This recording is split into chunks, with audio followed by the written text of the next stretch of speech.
Hi, in this tutorial we'll be looking at if statements. So if you've done a lot of programming before in other programming languages, then you'll be pretty familiar with if statements. But if you haven't, an if statement is basically used to make a decision in your program. So an if statement can test a condition, and if a test condition evaluates to true, then it can run a section of code. In PHP, the syntax for an if statement looks like this. So you have if, and then in brackets you have a condition, and then after that on the next line you have your statement that you want to run inside that if statement. So it needs to be indented, and you can write some code here that will only run if this if statement condition evaluates to true. If it evaluates to false, then it will skip this code here inside the if statement, and it will continue running the rest of the program. Okay, that's if you have one single statement inside the if statement. Okay, so one line, one statement, you just need to indent it.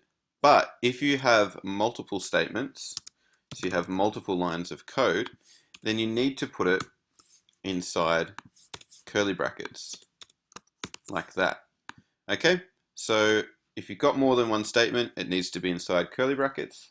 If you've only got one single statement, then you don't need curly brackets. It just needs to be indented under the if statement.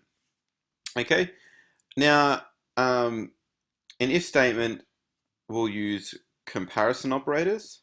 So it will check whether something is equal to something else, or maybe if a number is greater than or less than another number. So what we'll do to get started here is we'll create a new variable.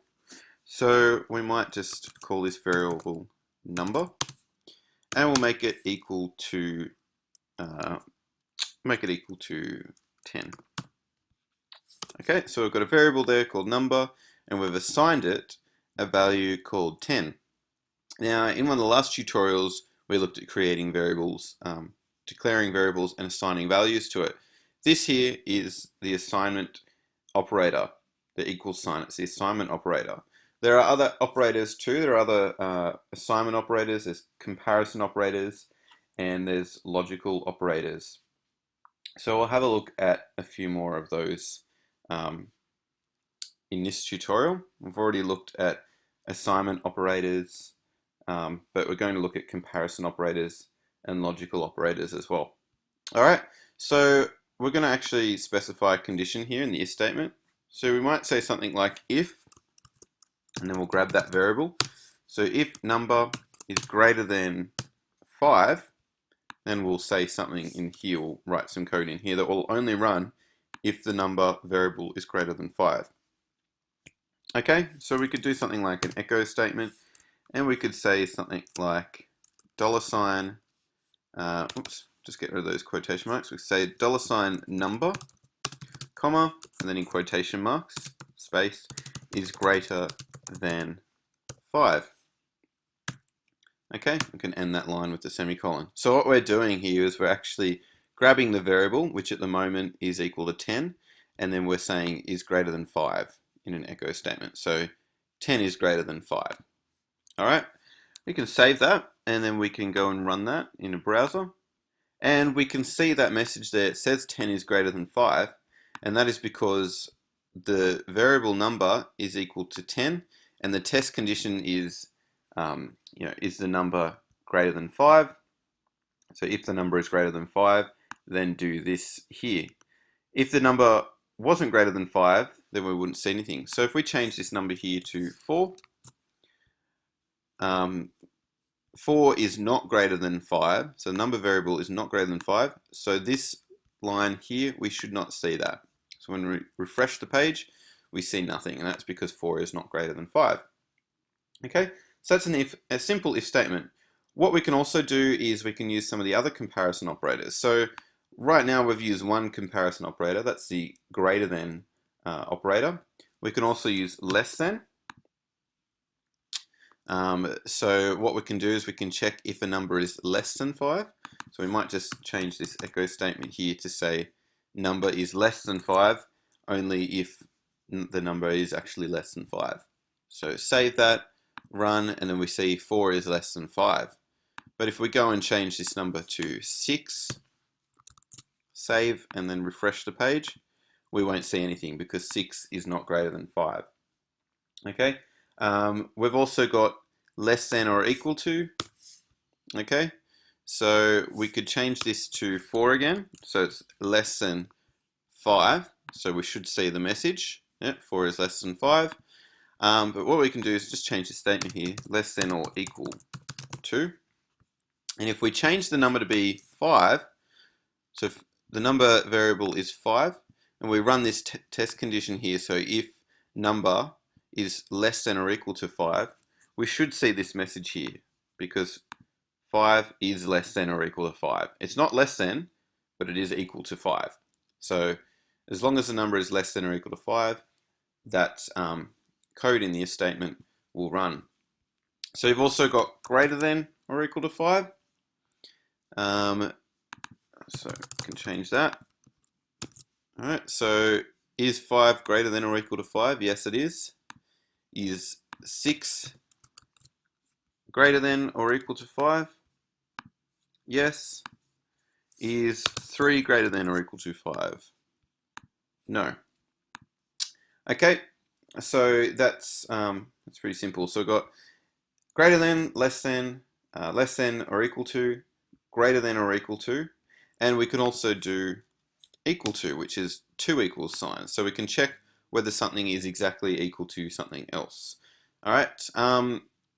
Now, you can see the difference here. When we're assigning a value to a variable, so in this case here we're assigning the value of 3 to the variable number, we use a single equals sign. Okay, that's the assignment operator.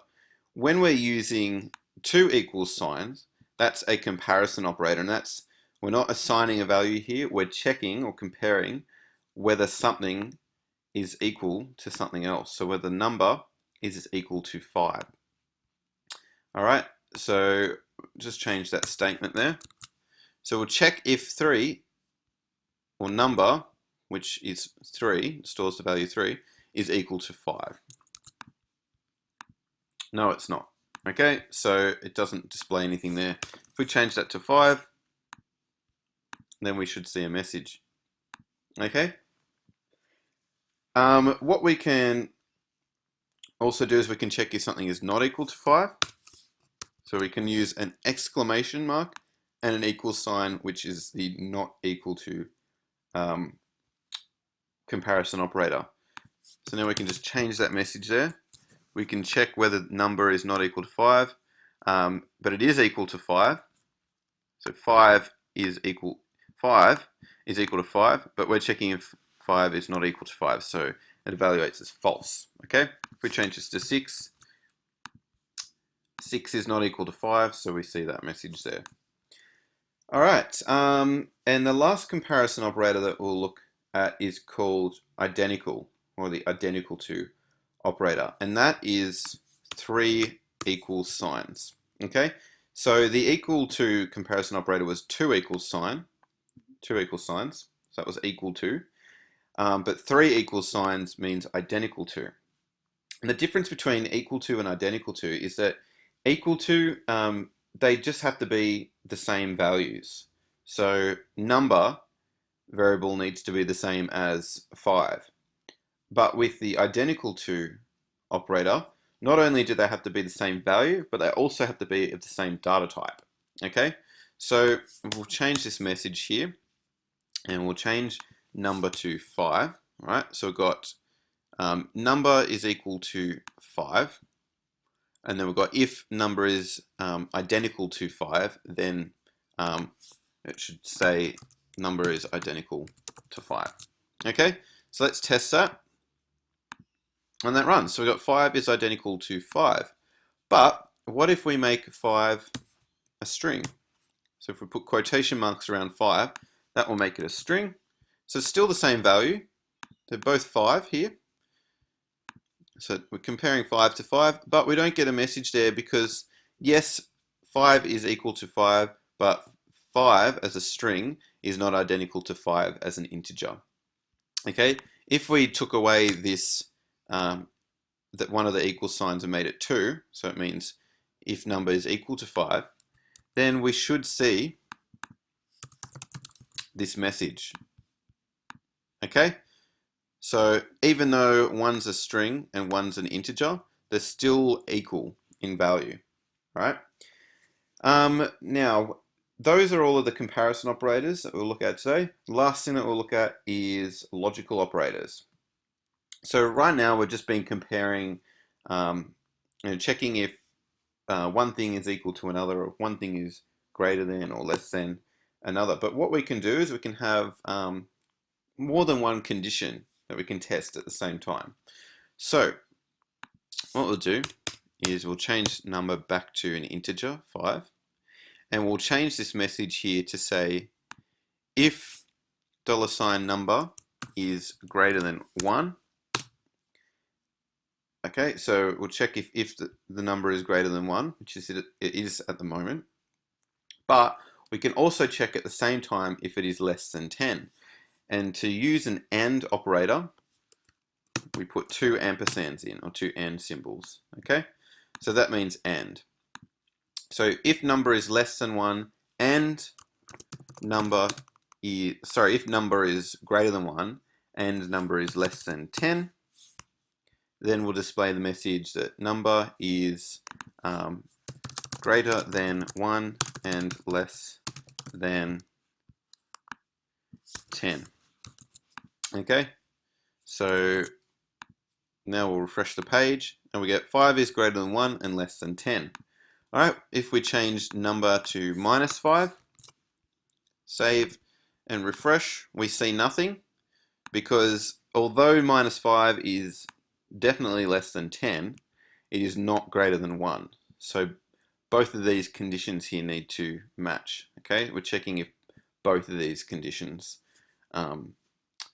will evaluate to true. Alright, if we change this to 13,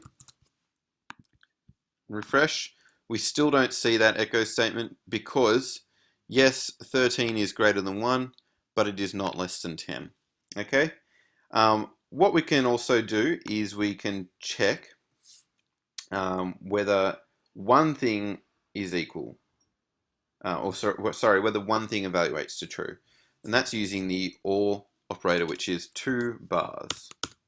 Okay, so 2 bars, you probably find them, hold down shift and on your / key on the keyboard, you might have them there, but it's 2 bars. All right, so this will not check whether the number is greater than 1 and whether the number is less than 10. It will check whether the number is greater than 1 or number is less than 10. Okay, so you can change that, save, refresh, and we see that message there. 13 is greater than 1 or less than 10.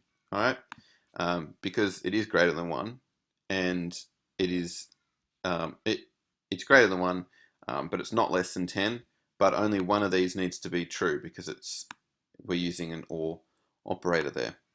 Okay. What we could also do is we could check whether the number was greater than 10, or whether it's exactly equal to 5. Okay, so checking if the number is greater than 10 or equal to 5. All right, now at the moment it's 13, so it's greater than 10, so we should see that message there. Yep. We'll make it less than 10 now, so we'll make it 9.